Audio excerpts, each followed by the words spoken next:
Ok, entonces bienvenidos. Vamos a tener la continuación de nuestra clase sobre polímeros, biopolímeros y materiales poliméricos. Vamos a ver algo, nuevamente es como una introducción, así que no se preocupen mucho, no se estresen. Y bueno, no se nos quedan estas resinas, ¿no? Estas siempre usando un epóxido, ¿sí? La epicloridina, ¿sí? Que nosotros teníamos del departamento. Todavía hay un poquito, creo que nos dejó Janet. Y aún podemos hacer cositas con ella. Entonces, si ustedes ven, esto es bisfenol A. Casi que malas palabras, ¿no? Eh, es muy bueno para hacer polímeros, ¿sí? Y da un polímero transparente, ¿sí? Casi como vidrio. Entonces se usa también para arte un poquito, ¿sí? Pececitos dentro de una pecera y cosas así, ¿no? Entonces es sumamente interesante, ¿sí? Pero, ¿cómo se hace? Entonces ustedes tienen bisfenol A y ustedes le agregan epicloridina y obtienen esto, que esto sería el éter diglicílico del bisfenol A. ¿Sí? Este nuevamente da un polímero muy bueno, muy resistente, pero con muy mala prensa. Y han visto que existen, ¿sí? Cuando ustedes compran productos, ¿sí? De plástico que se asemejan al vidrio, ¿sí? Pachas, pachones, cantimploras, ¿sí? Vasos transparentes, ¿sí? Les dicen por ahí libres de BPA. Eso significa que está libre de bisfenol A. Este bisfenol A pues tiene muy mala prensa porque hay estudios que dicen que es cancerígeno. ¿Sí? Sin embargo, es muy buen polímero. Ya curado, pues obviamente ya no es cancerígeno, pero siempre hay restos de esto, que es lo que la Mara dice. Bueno, entonces BPA al final, no BPA, es demostrar que aunque yo tenga un polímero, ¿sí? Del eterdiglicílico, que no tengo ni un solo resto, ni una sola traza, ¿sí? De bisfenol A, ¿sí? Por ahí también, aunque dentro de la formulación esté esto, hay que demostrar que no hay esto, ¿sí? Y aunque no lo haya, no olviden que siempre más de alguien va a tener que manipular esto, ¿sí? Para llegar a esto. Entonces, por eso ya la mano lo está dejando de usar. Digamos que la tesis de Janet era una idea para tratar de buscar una alternativa, ¿sí? Al bisfenol A. Pero aquí tenemos esto, el eterglicílico, ¿sí? Ya tenemos esto, ya esto ya es un líquido, es comercial, ¿sí? Se puede comprar inclusive para reparar lanchas o si ustedes, para arte sobre todo, si yo quisiera hacer una pecera con pececitos, sí, etcétera. O quisiera un llavero de esos que coloca un escarabajo adentro, ¿sí? Tendría que usar esto, ¿no? Es un líquido bastante barato, ¿sí? Que se puede comprar y llega bastante fácil. Bien, entonces ahora sí vamos a otros polímeros muy famosos, ¿sí? Que son los poliuretanos. Estos poliuretanos sí vienen de la síntesis de un isocianato, ¿sí? Y un diol. O entre, esto ya sería una poliurea, ¿no? Este sería un uretano, ¿sí? O entre siempre el disocianato y una diamina. Esta sería una poliurea. Principalmente estos, si ustedes lo ven, son poliureas, ¿sí? Son amidas, ¿sí? Solo que tiene algún grupo R interesante para nosotros, ¿sí? Y que le va a dar ciertas características al material. Entonces, ¿para qué se usa el poliuretano? Pues principalmente para esponjas, para colchones, ¿sí? Dependiendo de este grupo R, pues puede ser un poco distinto el material, sobre todo cuando ustedes quieren algo que se llama, le dicen como memoria, ¿no? Es decir, aquellos cojines que ustedes los apachan y al desapachar pues quedan de la misma forma, ¿no? Entonces, todo eso tiene que ver con estos grupos R, con pruebas, ¿sí? Que hay que estar haciendo, ¿no? Y buscar ante todo cierta rigidez, pero porque obviamente para que aunque yo lo aplaste mucho vuelva a una forma estable, digamos, ¿sí? Eh, pero que también sea flexible, ¿verdad? Nosotros no queremos algo rígido, ¿no? Sino queremos una consistencia bastante buena, ¿sí? Entonces veamos algún poco de lo que se hace, ¿sí? Entonces aquí está un butanodiol, ¿sí? Que con siempre nuestro isocianato, que puede ser cualquier acá grupo R, tenemos un prepolímero, ¿sí? Y ya después ya uso una amida, ¿sí? Para ir uniendo esas cadenas, ¿sí? Más de esto. Y entonces, esto, digamos, lo de prepolímero, ya que lo hemos sacado, es cuando, digamos, yo tengo una cadena ya bastante grande, pero la consistencia del material sigue siendo viscosa. Entonces, ¿qué es lo que yo quiero hacer? Pues yo quiero tener ya el prepolímero hecho, ¿no? Para yo meterlo en un molde, por ejemplo, ¿sí? Ya dentro del molde, ya curar lo que sería esto, ¿sí? Y ya que me quede rígido, ¿sí? Que ya me quede el material terminado. Sí, entonces eso es algo que ayuda mucho, es sumamente útil y que acá lo podemos tener, ¿verdad? Podemos tener un prepolímero, ¿sí? Con más isocianato, ¿sí? Y digamos, los poliésteres también funcionan muy bien por aquello que hablábamos de la memoria, ¿no? Pero que también son flexibles para, sobre todo, este material deportivo, ¿no? Que si ven, aunque no esté muy gordito, ¿sí? Puede extenderse, ¿sí? Y puede cazar cabal en la piel. Después se quita y ya, como tiene memoria, entre comillas, ¿no? Sí, vuelve a su forma original. Sí, entonces esta es otra forma de curado, digamos. Yo tengo el prepolímero, ¿sí? Y tengo más isocianato, entonces con una bombita, ¿sí? Junto a los dos, ¿sí? Y después aquí yo tendría como una placa de calentamiento para la reacción. Vamos a hacer algunos métodos, ¿sí? Para preparar polímeros ya a nivel industrial, ya si ustedes quieren también ir metiéndonos más en ese tema, si les gustaría, pues siempre pueden dejar algún comentario o en el foro, ¿sí? Para yo saber si les interesaría algo así. Y ya después, pues aquí ven, es un hilador, ¿sí? Y ya obtenemos estos hilos, ¿no? De estos y ya podemos confeccionar bastante ropa. De ahí dentro de las amidas, pues a mí siempre me gusta ponerles algunos cosas que podríamos tener, ¿sí? Extras, ¿no? Esto sería un mini polímero, ¿no? Sería un oligómero cíclico, ¿sí? Estos son curcurviturilos, así se les llama.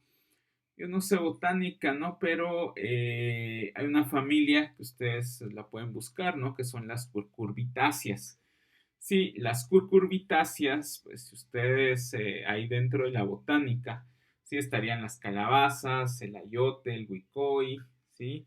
Los huicoitos, ¿sí? El zucchini, ¿sí? Todas esas serían curcurbitáceas, ¿sí? Entonces, si ustedes ven, esto es como una calabaza, ¿sí lo ven? Entonces, se logra si ustedes ven con sería un oxal, ¿no? El aldehído del ácido oxálico, ¿sí? Y urea. Vean, entonces tienen este monómero, después ya con formaldehído, ¿sí?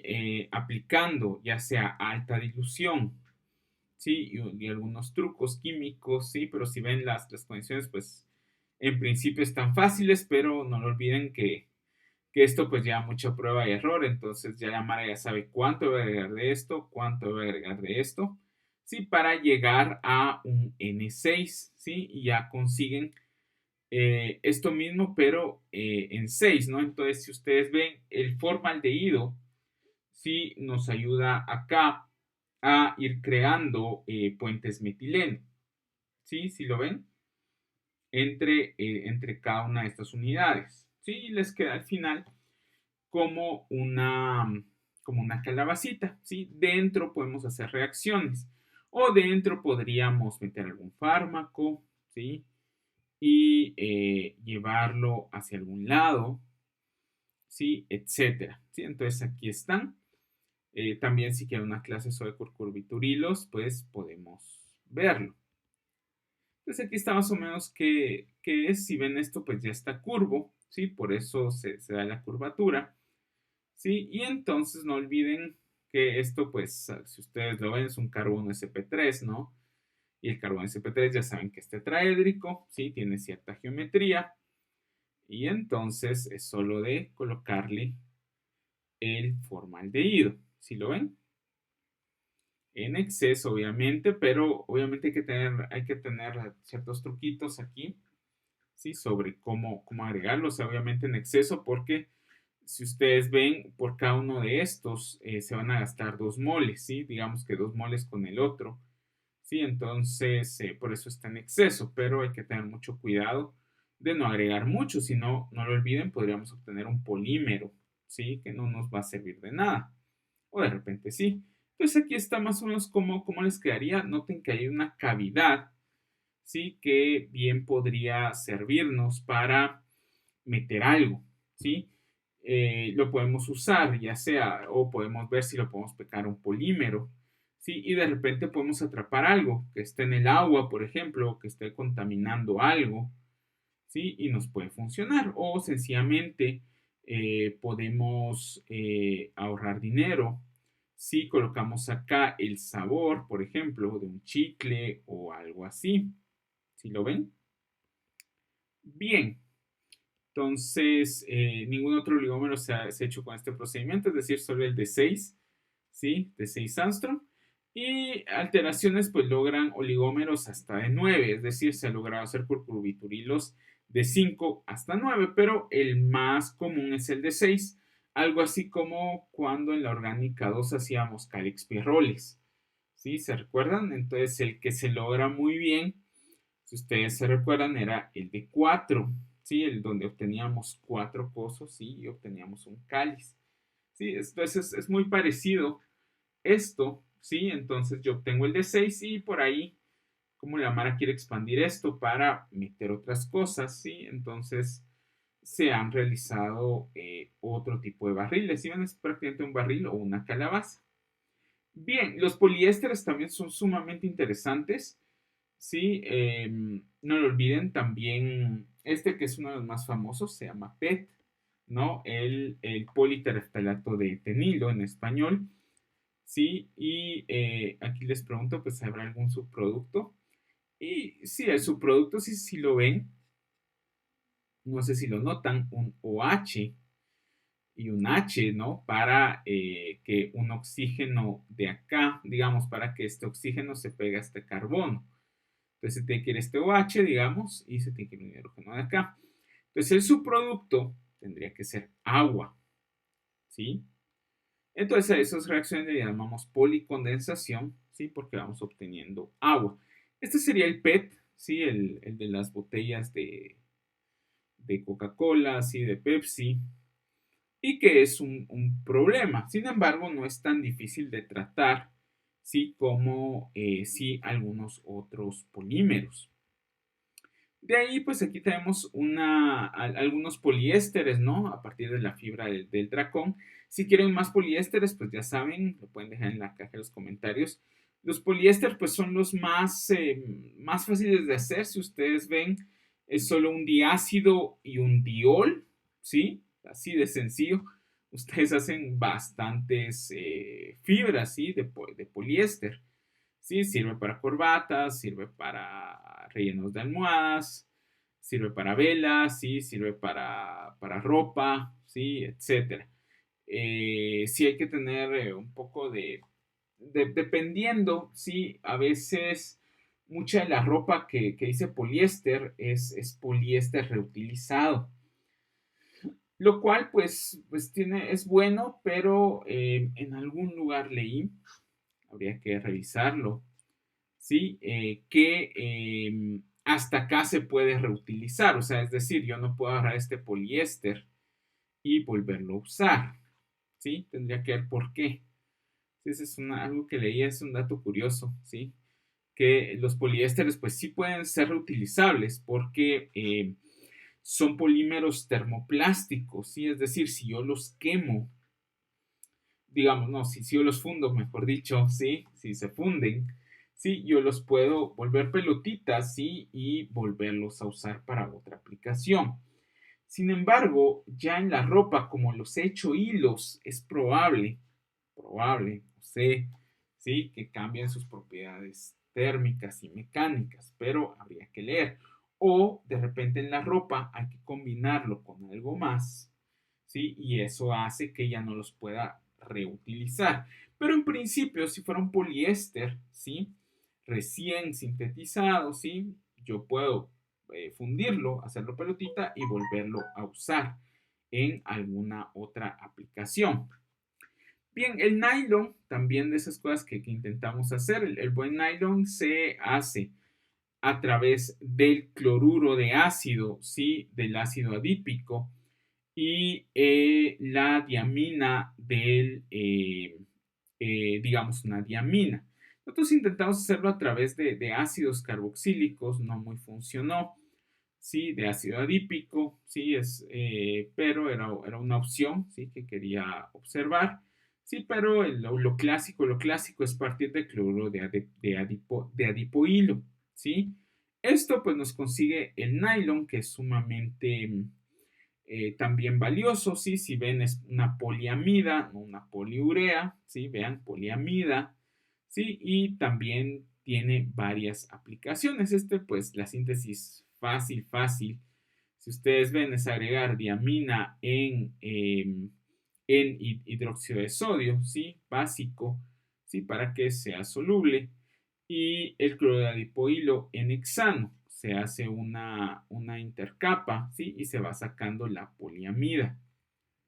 ¿Sí? Eso, pues, en el laboratorio ya industrialmente, pues, es un poco distinto. Sin embargo, fueron tan importantes, ¿sí? Que se hicieron poliarilamidas, ¿sí? Y de ahí nació un polímero bastante interesante que se llama Kevlar, ¿no?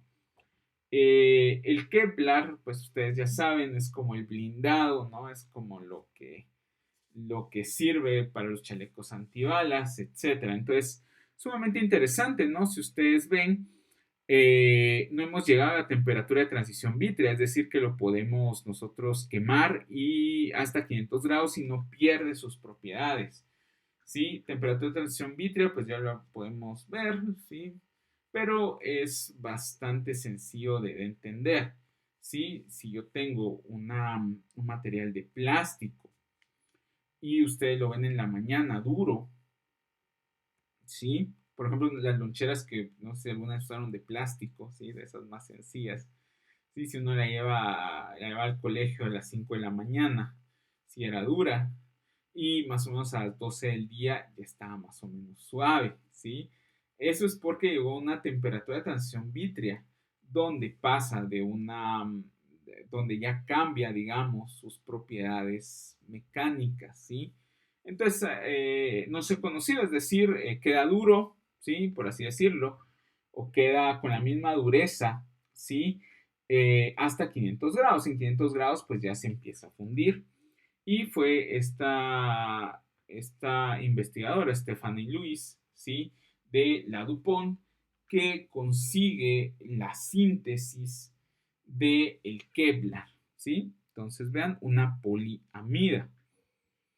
Y esto, pues, obviamente funciona, ¿sí? Digamos, acá, pues, tenemos algunos vidrios también, ¿sí? Usando siempre algunas modificaciones de acetales, vean.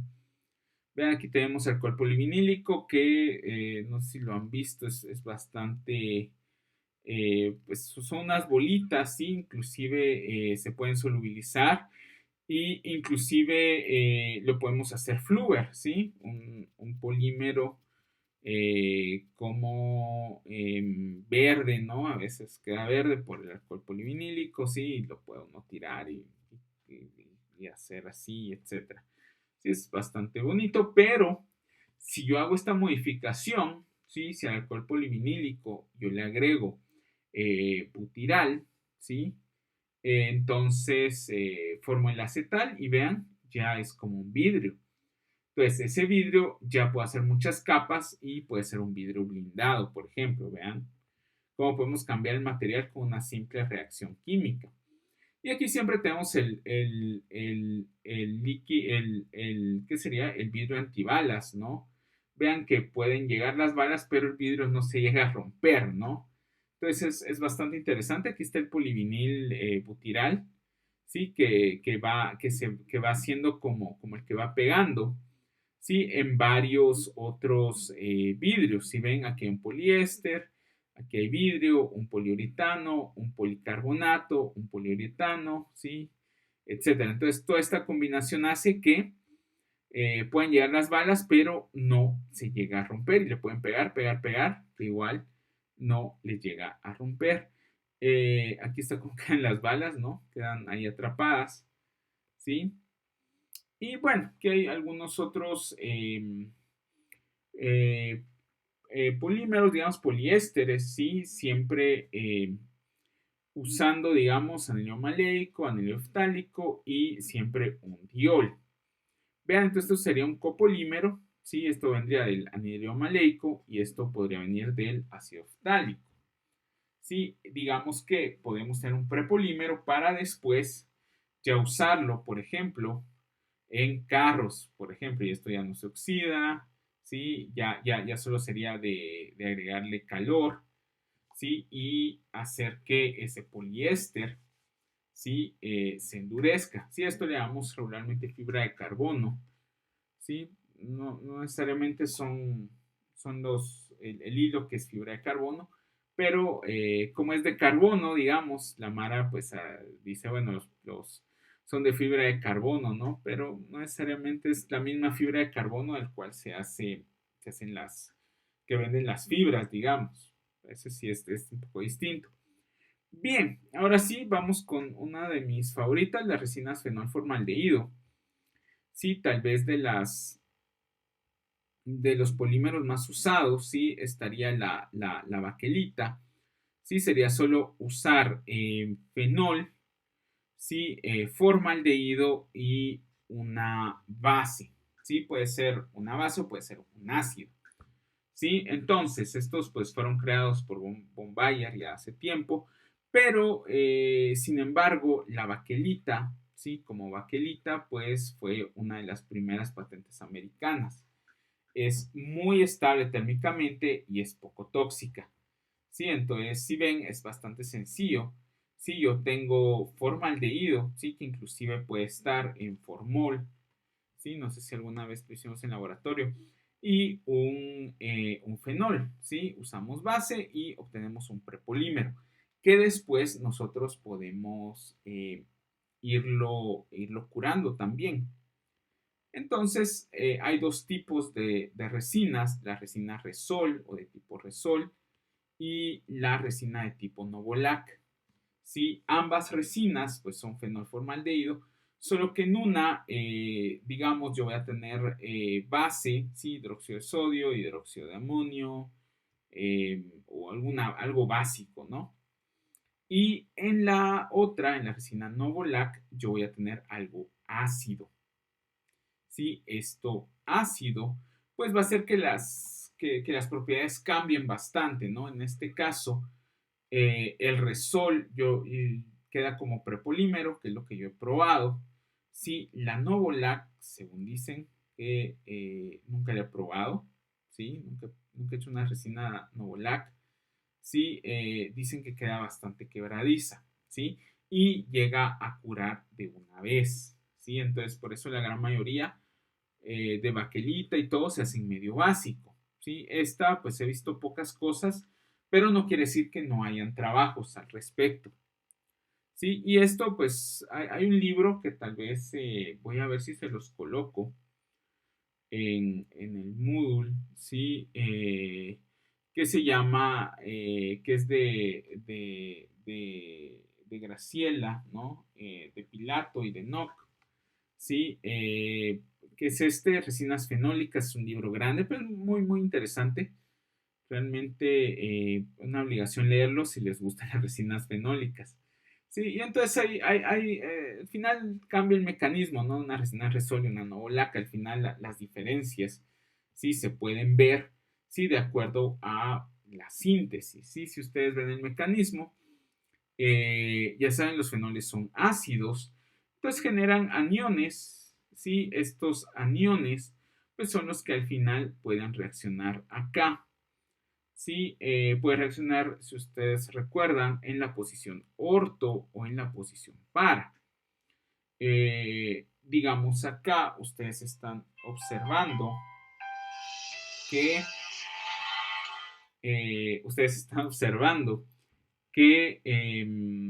esto puede reaccionar acá y entonces generar, ¿sí? Un alcohol. La clave viene aquí. Si yo al estar en medio básico, ¿sí? Si ustedes ven, esto pues es un mal grupo saliente. Primera cosa. Entonces, ¿qué sucede? Si sale, sí va a generar esta especie. Esta especie pues va a reaccionar 1,4, digamos, va a ser una adición de Michael, ¿sí? Una adición conjugada para generar este tipo de dímeros. Sin embargo, en las resinas de tipo Novolac se observa muy bien esto, ¿sí? En resonancia magnética nuclear se puede ver perfectamente esto, ¿sí? Estos son los que quedan, ¿sí? Quedan como éteres, ¿sí? Entonces eso hace que sea un poquito más, menos quebradizos. Además, como este es un mal grupo saliente, a veces quedan carbinoles por ahí metidos, ¿sí?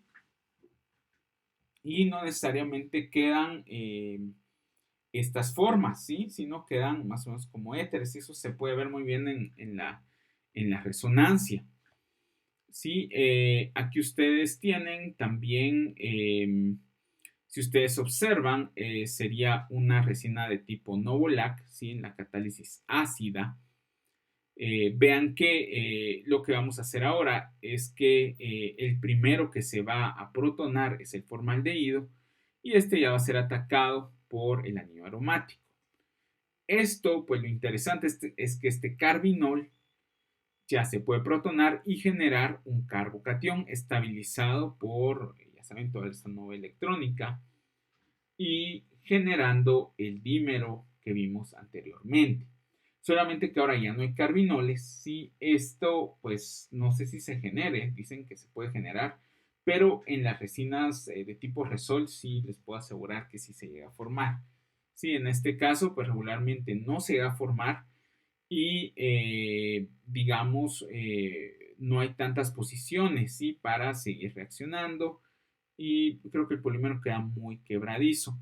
Entonces, una bonita aplicación es algo que probamos hacer en laboratorio con ustedes, es usar cardanol, ¿sí? El cardanol pues es de los fenoles más abundantes que hay, ¿sí? Ya saben, está en la cáscara de la nuez del marañón, ¿sí?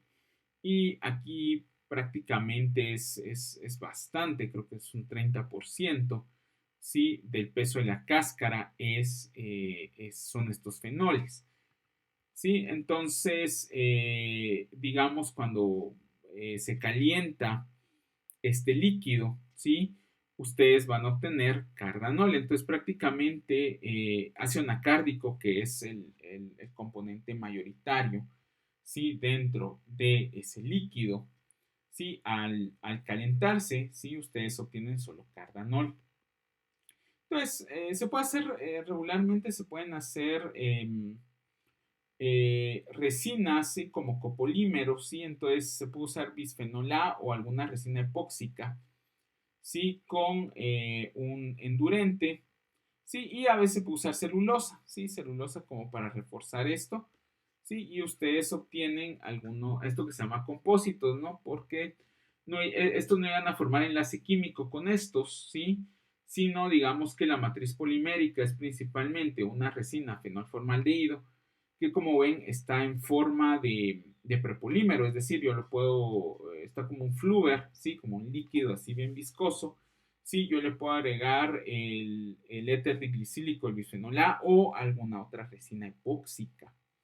¿Sí? Usar un termoendurente, ¿sí? O ya sea una amida, ¿sí? O una amina, ¿sí? Y que empiece la reacción. ¿Sí? Entonces eso pues podemos hacer algunos compósitos, ya si ustedes quieren podemos seguir viendo más de compósitos, ¿sí? Más adelante, que también es algo bien interesante y bien actual, ¿sí? Se puede hacer nanocompósitos o compósitos normales, digamos. Bien, aquí si ustedes ven, inclusive estos son dendrímeros, ¿sí? Y si ustedes ven bueno, aquí es pésimo, a pesar que está publicado, perdón, disculpen, ahí no es mío, lo saqué del artículo de la Green Chemistry, pero para que vean los artículos también tienen sus errores. Aquí falta un carbono, los investigadores se comieron un carbono, pero también los perdonamos, todo el trabajo que hay que hacer, pues se comieron un carbono, no pasa nada. Y digamos, aquí se dio la reacción, ¿sí? Para hacer, digamos, el epóxido con esto. Y se usó este core, se llama endendrímeros, ¿sí? Y este anhídrido, ¿no? Entonces juntaban esas tres cosas y vean, lograron obtener dendrímeros, ¿sí? Del cardanol. Después, digamos, ellos lo que hicieron fue epoxidarlos y después, si ustedes ven acá con ácido acrílico, ¿sí? Volverlos a abrir, ¿sí? El epóxido y entonces ya tendrían tres materiales distintos, ¿sí? Con diferentes características. Si lo ven, aquí pues hacía a grandes rasgos, CN2302 sería sin esto, ¿sí? Es decir, solo el core, ¿sí? Y obviamente ya con el cardanol, si ustedes ven, la constante de almacenamiento pues es bastante alta, es decir, bastante resistente, ¿sí? El modo de almacenamiento, aquí estaría, ¿sí? Vean, bastante bueno, ¿sí? Que todos estos pues todas esas medidas pues los vamos a ir viendo, si ven, mejoró bastante. Esto es sobre todo a nivel de nanómetros, ¿sí? Eso lo podemos ir viendo. Vean que fue la portada de la Green Chemistry, solo que si ustedes ven, los tentáculos pues son el cardanol, ¿sí? ¿Sí lo ven? Entonces, ¿por qué? Pues porque el cardanol pues es un material de desecho. Entonces, por eso la revista tan importante, ¿sí? Y bueno, un poquito de polímeros conductores, sí que pueden ser bastante interesantes para ustedes, sí. La polianilina, sí, y el polipirrol, sí. Vean que ganó también un premio Nobel de Química, ¿sí? En el año 2000, ¿sí? Ya cuando estaba el auge de las pantallas, el auge de los laptops, ¿sí? El auge de las computadoras, de los celulares, ¿sí? Etcétera. Entonces fue gracias a estos polipirroles, ¿sí? Realmente es donde se pueden observar de mejor manera, ¿sí? Estas propiedades. Entonces estos al final son polímeros conductores, ¿sí? ¿Sí lo ven?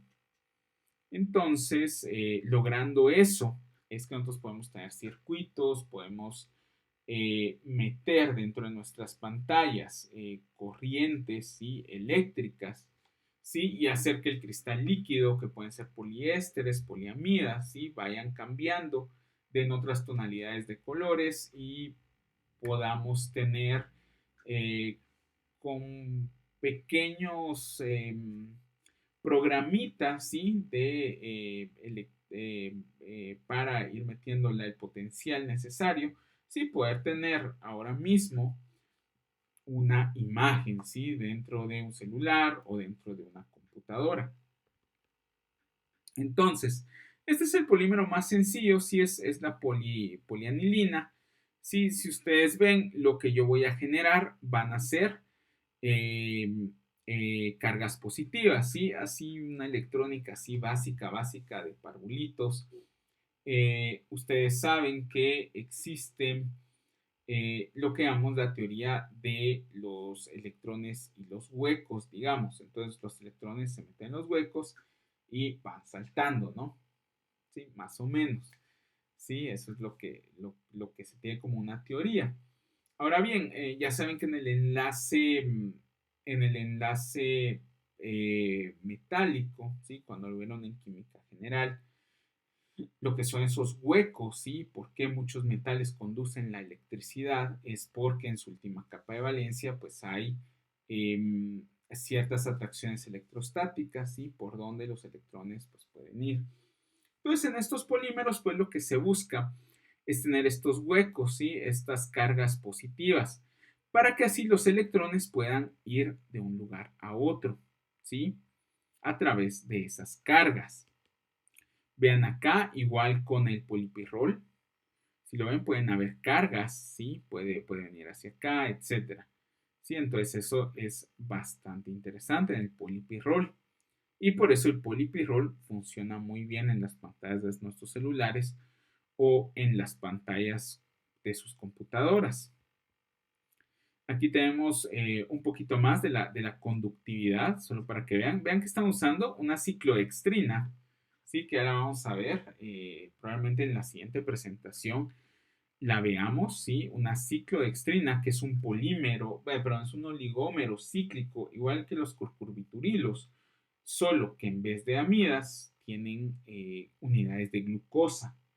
Pues vean, bastante biodegradable el asunto, ¿sí? Y vean una conductividad bastante buena, ¿sí? Vean acá baja un poquito, pero se hace soluble, lo cual suena interesante. Vean el polipirrol, baja la conducción, ¿sí? Si lo ven, esta está en Siemens sobre centímetro. Si vean acá, pues sí es mayor la de la polianilina, pero la solubilidad es lo que va a ir aumentando, ¿sí? ¿Para qué? Pues me imagino que en se recuerdan que veíamos nanowire o nanocables, ¿sí? Eventualmente en solución podríamos tener alguna forma de corriente, ¿sí? Para cambiar la solución de color o algunas otras aplicaciones. Esto es lo que se me ocurre. O, por ejemplo, para cambiar el potencial redox, para hacer electroquímica, ¿no? Entonces, es una bonita aplicación que se nos puede ocurrir. Y bueno, ya que ya empezamos a hablar de de las cicloextrinas, pues hablemos bien, ¿no? Hablemos de los polisacáridos, ¿sí? Los cuales son sumamente interesantes, ¿sí? Realmente a pesar de lo sencillo que son, pues son bastante buenos. Entonces, solo aquí recordando la celulosa, ¿no? Que son unidades, ¿sí? Pequeñas de glucosa, sí, solo que con enlace glucosídico beta 1,4. Eso lo hace que sean fibras. Voy a tener esto, solo recordar. También recordar que puede tener cierta cristalinidad, ¿sí? No lo olviden. Entonces puede ser cristalina la celulosa. Eso pues puede ser útil. Y ahora sí, las ciclodextrinas. Estas pues son unidades de glucosa. ¿Sí? Si ven, son unidades, hay de 6, hay de 8. Y lo interesante es que hacen a las cosas solubles en agua. ¿Por qué? Porque si ustedes ven, todos los oxígenos están como afuera, ¿sí? Y todos los carbonos están por dentro. Sí, cuesta verlo, pero aquí está el toroide, ¿no? Un toroide ahí para que lo vean. Sí, vean que los OHs están arriba, perdón, están abajo y están arriba. No sé si lo notan, arriba hay dos OHs y abajo hay un CH2OH. Estos CH2OH están abajo y estos H2OH están arriba. Entonces esto es visto como desde arriba. ¿Qué queda en medio de la cicloextrina? Pues por así decirlo, una cavidad, ¿sí? Hidrofóbica. Entonces, vean qué interesante, yo podría meter algo que no sea soluble en agua y solubilizarlo en agua, transportándolo acá. Aquí podría hacer reacciones. Se han hecho miles de cosas con cicloextrinas. Hay muchas, muchas cosas haciendo que se han hecho. Promete, pero siempre se queda así como material del futuro, ¿no? Que promete, promete, pero no ha hecho un boom, ¿sí? O sea, sí hay aplicaciones, sí hay cosas que se usan en alimentos y que dan dinero, pero no ha sido el boom que tal vez se ha prometido, en mi opinión, ¿verdad? Puede estar equivocado. Y vean, aquí hay, veían en la anterior con el polipirrol, digamos, la alfa cicloextrina, la beta cicloextrina, eso es el tamaño, ¿sí? Y están las gamas cicloextrinas. Estos, pues, tenemos en el departamento por si quisieran probar algo. Ya saben que hay para ustedes. Está ahí la cicloextrina para su uso. No se preocupen, ahí está. Y bueno, aquí está más o menos, si ustedes ven, comparando el curcubiturilo con la cicloextrina, pues cambia un poco la cavidad, ¿no? Si ven, este tiene un hoyo, un agujero, perdón, un agujero algo grande, ¿no? Y este es un poquito menor, ¿sí? Vean que acá hay 6 Armstrong, pero acá, pues, dependiendo de la cicloextrina, pues podemos ir variando. Estas, pues, no son sintéticas, sí, tristemente no es algo que yo pueda venir y decir lo voy a hacer, ¿no? Ok, hasta donde yo sé, ¿verdad? No son sintéticas. Sí, estas pues se han logrado hacer, sí, con algunas bacterias, ¿sí? Las bacterias pues a veces se pueden modificar, ¿sí? Genéticamente y buscando, así como hay muchas bacterias que lo que hacen es manufacturar celulosa, ¿sí? Estas manufacturan en su gran mayoría ciclodextrinas, ¿sí? Y es así como lo hemos usado. Entonces vean, entonces es siempre hidrofóbico adentro, ¿sí? Hidrofóbico en esta parte y este es hidrofílico hasta arriba. Entonces estas son más fáciles de entender por eso, porque entonces todo lo que no sea soluble en agua se va a meter aquí dentro y va a ser soluble en agua. Mientras que acá tiene una parte afuera que es hidrofóbica, ¿sí? Entonces el mero centro es hidrofóbico y aquí es hidrofílico. Entonces funcionan mucho mejor que estas, ¿no? Estas pues funcionan muy bien para especies como alcanos, especies aromáticas, inclusive en el libro que les voy a poner, ese de Graciela, sí van a observar que hay Mara que ha hecho resinas epóxicas con cicloextrinas para que les quede la resina solo en la posición para, por ejemplo. ¿Sí? Entonces son cosas que son interesantes. ¿Sí? Y acá pues podemos limpiar un derrame de petróleo, por ejemplo, cosas así, ¿no? Desde luego habría que gastar mucho en cicloextrinas, pero de repente algún día son baratas y podría ser una forma muy fácil de, digamos, un derrame de petróleo, se agrega en el agua, ¿sí? Y ya se busca después cómo jalar, ¿sí? Estas, ¿no? Que quedan suspendidas. Vean aquí nuevamente las reacciones que se han hecho. Estas son para que vean sobre todo cuando uno hace una reacción, ¿no? Entonces a veces estos no caben. Vean, estos son rápidos porque caben muy bien, pero vean que mientras más grupos tenga, ¿sí? Va a caber menos en esta cavidad. Sí, vamos a ver, el almidón pues es todo un mundo y ya llegamos a 43 minutos. Entonces, si quieren, dejemos hasta ahí por hoy con las cicloextrinas, los curcubiturilos y los polímeros conductores junto con los poliuretanos y el Kevlar, ¿no? Entonces, creo que fue suficiente para esta semana 2 del curso. Entonces, pasen feliz semana y nos vemos el siguiente lunes.